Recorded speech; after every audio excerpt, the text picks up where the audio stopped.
She said, "You will be begging to come back." It landed like a punch. The client was on the screen, my camera was on, and my manager, Monica, smiled like she had just closed a deal. I could feel the meeting room on mute, and I remember thinking, wait, what just happened? I worked at Brightline Support in the United States as a senior account specialist on the Core Connect platform. My job was to keep accounts healthy, prevent churn, and make renewals feel easy for clients. The ClearPath Distributors renewal was my baby. It was a $75,000 contract, set to renew on April 1st, and I had been working that renewal for 9 weeks. I knew their migration timeline, their billing cadence, their customization requests. I had documented every single conversation, every approval, every late request. I wanted that renewal to go through because it mattered for my team and because ClearPath relied on Core Connect for their warehouse scanners. 2 days before the renewal call, I found a risk. The implementation team had been scheduled to migrate ClearPath on March 28, but the vendor for the scanners had not yet delivered updated drivers. If we launched before drivers arrived, ClearPath would face a service interruption and a penalty in the contract worth $15,000. I wrote an email to Monica and to the implementation lead.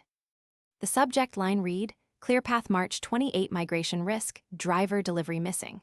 I wrote, "We have no signed driver delivery confirmation from Northridge Systems. Launching without drivers risks service interruption and possible contractual credit. Please advise." I sent the email at 9:34 in the morning on March 10 and attached the purchase order and the vendor truck receipt with the missing serial numbers circled. On March 12, we had the renewal video call. ClearPath was on the line. I raised the driver risk and suggested postponing the migration to April 5th to avoid penalties. Monica cut me off mid-sentence, smiled at the client, and said, "We will proceed as planned. Our team has it handled." Then she turned to me and said, "You will be begging to come back." The client laughed nervously. I took a breath. I did not argue on the call. I sent a follow-up email at 1:10 p.m. that same day documenting the risk and restating recommended next steps. I copied Monica, the implementation lead, and ClearPath's operations manager, Mark Turner. The email is saved in my ClearPath folder, and it is named 2025-0312 Risk Document Email. After that call, everything shifted. Monica took over the vendor conversation and reassigned our team. I was kept on as a point of contact, but not in the lead. Within 2 weeks, the first problem appeared. On March 29, ClearPath opened Incident Report Number 1, a ticket saying their scanners were reading barcodes incorrectly. They submitted a formal client complaint at 8:48 a.m. and attached a 5-minute screen recording. The implementation team blamed a driver bug. Monica privately messaged me in the company chat, saying, "You should have escalated this sooner." She made that message sound casual, but I saved a screenshot. I did not reply with an argument. I documented it and added it to my ClearPath evidence folder. The escalation pattern repeated. Between April and August, 14 incident reports piled up. Each had a different headline. Incident Report Number 3 referenced a synchronization failure that cost ClearPath a packed shift and a $5,000 late delivery credit. Incident Report Number 6 was a data mismatch that required manual reconciliation for 32 orders. Incident Report Number 9 was a weekend outage. Those reports are all saved as PDF exports, each labeled with the ticket number and date. The company support platform exported the ticket history automatically. I downloaded it and kept the original file names, including the system audit timestamps. Documents like Incident Report 2025-04-03001, PDF and ticket history, ClearPath 2025-05-07, CSV live in that same ClearPath folder. Monica's behavior escalated in predictable ways. First, she blamed me privately in chat. Then she started excluding me from client emails. Then she went to the director and began pushing a narrative that I had not followed the client renewal procedure. Each escalation cost me something. The first cost was reputation. I started getting curt emails from other teams. The second cost was opportunity. I lost the lead on 3 potential renewals I would have gotten if I looked like the safe, reliable account person. The third cost was allies. One of our senior engineers, who used to defend my recommendations in technical calls, stopped returning my calendar invites. There were 3 specific escalation events that crushed me, in order. The first happened on April 9. Monica presented a slide to the director, saying ClearPath problems were due to an incomplete pre-launch checklist. She showed a screenshot of a checklist and circled an item that said driver confirmation. She said, Evelyn never confirmed driver delivery. I had the original saved checklist, with my name on the approval line and a timestamp of March 11 at 8:17 a.m. I could have shouted in the meeting. Instead, I did something else. I took a breath, smiled politely, and said, I will follow up with the implementation lead and send the checklist export. After the meeting, I emailed the director the checklist export from the project management system. The export had audit logs showing my approval on March 11. That moment cost me political capital, but I kept evidence of the truth, and I stayed calm. The second escalation came in May when one of the client satisfaction reports showed a 12-point drop for our team and a 30% increase in open tickets across our book of accounts. Monica used that to propose restructuring the team and removing me from the account roster entirely. She told the director, Evelyn's accounts show a pattern. I had always measured key performance indicators and recorded meeting minutes for escalation calls. I compiled a performance history spreadsheet over 3 years for all my accounts and exported client testimonials I had.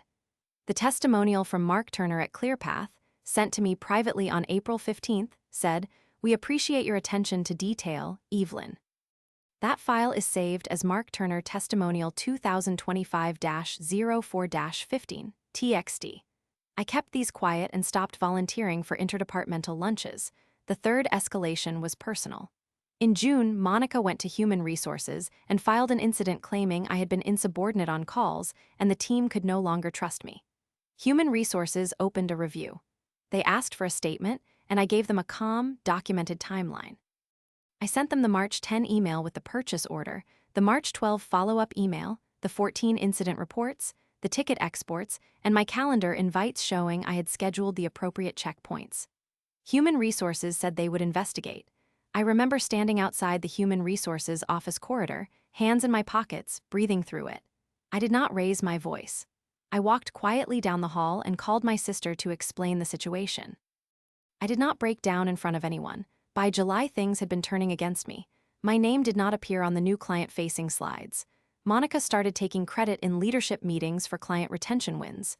She would say, We acted decisively, and people would nod. Internally, someone forwarded a private chat where I had said, We should not risk the migration. Monica cropped it and sent it to the director without context, as if I had been causing panic. I started to feel like the villain had won. My colleagues avoided my desk, and an opportunity I had been promised to lead a pilot for a new support tier vanished. For the first time in my career, I genuinely believed I might lose my job. I slept poorly. I pictured myself packing up my little desk plant and explaining the end to my parents, but I had been systematic from the start. Whenever Monica took a step, I had taken 2 steps back and saved receipts. I saved email headers, not just bodies. I exported the meeting recordings when the platform allowed it, and I kept the original file names. I made a client complaint log spreadsheet on March 13 that recorded date, ticket number, client contact, issue summary, and attached files. It was named ClearPath Complaint Log 2025, CSV. Each row had links to the exported ticket files and to my emails. The password for that spreadsheet was only on my encrypted company notebook and backed up to a personal, secure cloud drive I was allowed to use for personal backups. I did not misuse company data. I only kept copies of things I was entitled to access as part of my job. I also had 2 witnesses. One was Mark Turner from ClearPath, who had always copied me on operational emails. The second was a senior engineer, Lewis, who had privately told me, Monica is parachuting in and taking the narrative. I reached a point in August where I had to decide between staying and fighting or leaving quietly. I had an outside job offer from Atlas Customer Care, a cleaner team with a higher salary and better support resources. The offer paid $10,000 more annually and came with a role clearly defined as senior account manager for 3 enterprise clients. I kept the offer quiet and did not use it as leverage. I focused instead on building a single irrefutable trail of evidence that would become impossible to ignore. My chance came unexpectedly. On September 2, ClearPath scheduled an emergency video call. They had just lost 3 warehouse shifts to a synchronization error that morning and demanded answers. The call included Mark Turner from ClearPath, the Brightline Senior Director, Monica, Human Resources, and the Chief Executive Officer joined as well. Monica had no idea that I had kept a copy of the March 12 renewal recording and the March 10 vendor purchase order email. She had no idea I had the ticket exports and the client complaint log. She thought the story was settled. When the call opened and the client laid out the morning losses, people expected Monica to respond. She started with the usual, we deployed a patch, and then shifted to blame. She said, this happened because the account was not managed properly. The director looked at me, eyes flicking, waiting for an explanation. I had rehearsed nothing. I breathed and let the room be quiet for 3 seconds. I told him, I have a timeline and the corresponding files. I saved the March 10 vendor purchase order, the March 12 renewal recording, and all 14 incident reports with ticket exports. I will share them now. I shared my screen. I opened ClearPath Complaint Log 2025, CSV, and scrolled. I clicked the first link and played the March 12 recording. In it, Monica said, we will proceed as planned. And then to me, smiling, she said, you will be begging to come back.